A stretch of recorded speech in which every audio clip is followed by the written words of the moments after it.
There's a huge conversation happening on the political landscape in Ghana, evidenced by this screaming and attention seeking billboards we have in the country. It has an interesting inscription: leadership for the next generation, hashtag the new force. And that is what is causing all the tanks to wag on social media. These billboards can be located in every nook and cranny of the country. They are in your face, they are in your space. You cannot avoid them, and certainly you cannot avoid the subject matter and not to talk about it, because people say that, well, it's time for us to have a new force or a third force or a third party. Think about it. Kwame Nkrumah's Ghana for you. Are we ready? And that's the biggest question everyone is asking. I think it's valid. I think it's genuine. Are we really ready to welcome a third force in this country? Now, let me just give you a bit of history about Ghana. Now, since the constitutional rule and since the welcoming of the Fourth Republic, this country has been ruled by two major political parties: the National Democratic Congress, which is popularly known as the NDC, and the New Patriotic Party, which is the ruling party in Ghana currently, which is also known as the NPP. Now, these two major political parties have served the country 16 years each.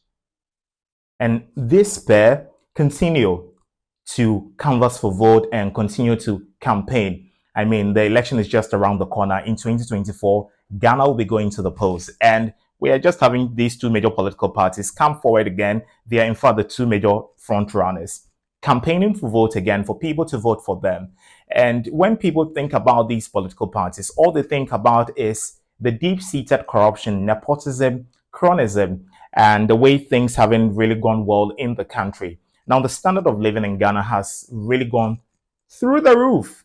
People cannot afford basic things in the country. And so people are looking at their pockets, they are looking at their standard of living, they are looking at the promises that were made by these major political parties. In fact, they make the promises when they come into power, they default on the promises. We are not able to even hold them to account. You hold them to account, and it looks like, well, they can't really do anything about it. They've already given you the promise. And so we have all of these things driving the conversation around the third force and making people believe strongly that it will be very good in this country to have a third force to be able to upset the supremacy of the two major political parties, the NDC and the NPP. A lot of people feel like these politicians have taken the voting population for a ride for a very long time, because what we do for these major political parties to allow this one to come and we allow this one to go. And so we're just, reversing the roles all the time. And we need to really look at it. And so it got a lot of people talking that this could be the time for us to have a third force. But this is not the first time the conversation has featured prominently. In fact, every year to election, we have the conversation around a third force. Then right after the elections, these major political parties are not able to garner the votes they need to be able to upset the supremacy of these political parties. And so they go to bed. Then when is the next 4 years and we have an election, they rear their heads again. And I'm asking myself, why do you wait for a year to election for you to come and sell your ideas, policies, and you make a huge announcement to us of a third force? All these years when there wasn't election and there was governance and everything, you couldn't find that time very appropriate and very strategic to sell your ideas. You only wait for a year to the election. And the election is really about social capital. It's about numbers. It's about convincing people with your policies. It's about what you are championing that resonates with the voting population. And if these things do not resonate with them, then I'm sorry, they might not be able to give you the power to rule them. And so I have a big question with the timing of these third force or these third parties, because we're learning from deep sources that the new force is actually a new political party that is going to be comprising of the youth. And that's the next generation of the country. The future is the youth. Then the youth is the future, right? And so why do you wait for this long time? I have a problem with the timing. Why do you have to wait? Because 1 year wouldn't be enough for you to do all the legwork and do all the policies and sell your ideas to the population, right? And so you need an ample time to be able to prepare effectively and efficiently and deliver on the agenda you want to sell to the Ghanaian population. And I feel like they've shot themselves in the foot. For starters, especially with the timing. And they need to be able to do some of these things. They need to be able to get some of these things right. Then the Ghanaian population is convinced that when they come, they'll be able to give the two major political parties a run for their money, because the NDC and the NPP have ruled for 16 years each. So these are political parties that have been set like 20 or 30 years ago. And so they have experience, they have stamina, except that when they come into power, they are not able to deliver on their promises. And it's just corruption. It's just all the things that they promised they wouldn't do. That's what we see at the end of the day. And so it really made people hungry and thirsty for a third force. I just hope that this is not just a conversation that would happen around the election, a year to the election. You find the momentum building up, the stamina. You get a lot of people talking, excitement, there's noisy fanfare. And right after the elections, we go to bed, then we wait for the next election, then a third force. It's fast becoming like a charade for me, if you ask me, because why wait for all this time and just wait a year to the election to be able to do? Maybe there's some political advantage. Let me know in the comment section what you think about that. Why do they wait for a year to the election, then they come and sell the ideas to us? Because the country really needs a third force at the moment. Things are not going right. We need to teach the NPP and the NDC a lesson. They are taking voters for granted for so long. Can you imagine going on a voting day, going in the searing sun, casting your ballot, or you cast your ballot for these politicians, and they come into power and they are comparing their track records in corruption. This one says you are more corrupt than I am. This one says you are more corrupt. We see a lot of scandals. That has become a big statement for these two major political parties. Yes, if you ask me, the average is nothing short of average. Their performance is nothing short of average. And we really haven't got the value for the money, if I can say that, because we vote for them and we hope to see change. We hope to see significant improvements in infrastructure, in agriculture, in our finances, in our standard of living.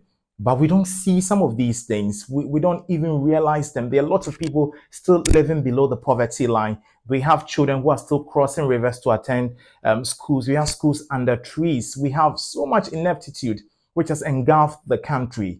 And so these political parties, we've seen what the two can do already. We are really tied with their track record. Their track record of corruption, of many scandals, of ineptitude, of, lawlessness. We're tied, we're jaded with that system. And it would just be fair that a third force would come in. And we need to see we need to see a third force that would be able to capture power. And when a third force emerge and they sell the ideas to us, it's really convincing. The populace must also be ready. They should ready themselves to be, able to rally behind these political force and be able to change it. And if this happens, it could be a watershed moment in the history and in the democracy of Ghana, because we really need it. Taiwan was able to do it in 2016.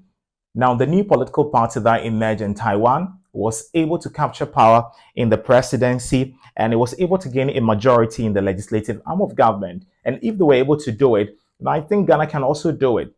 We can also do it. Enough of the talk shop, enough of the good intentions and everything. We just talk about it and we go to bed. I just hope that this time around is really going to be something major. It's really going to be in the books. It's, something that we can all refer to and say that, look, there was a third force or there was a third party in the 2024 election, and they really gave the two major political parties that have enjoyed their supremacy for so long. It's just a two-horse race, all the time. That it's just the two of them. Well, let's have a time in the history of this country where we say that in the 2024 election, we had a third force, a new force that was able to upset the supremacy of these two major political parties. Then the politicians can take us seriously.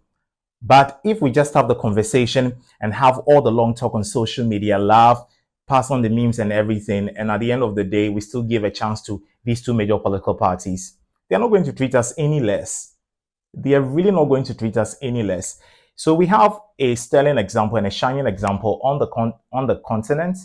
not on the continent per se, in the world. Taiwan was able to do it, and they rose through and they were able to disenfranchise a ruling government that has served for 68 years.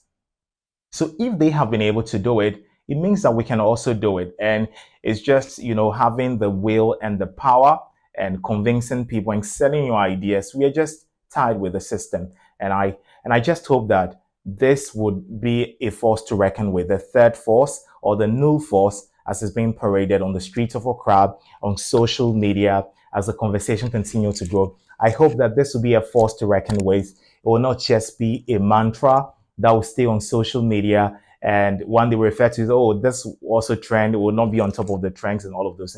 I hope that we, lend our shoulders to the wheel, we take the bull by the horn, and we are able to make significant change in Ghana's political landscape. It is what we need at the moment. It is what we are crying for. It is what we are calling for. And so I just hope that this would be a big transformation, and if it's anything to go by, a watershed moment in the democracy of the country.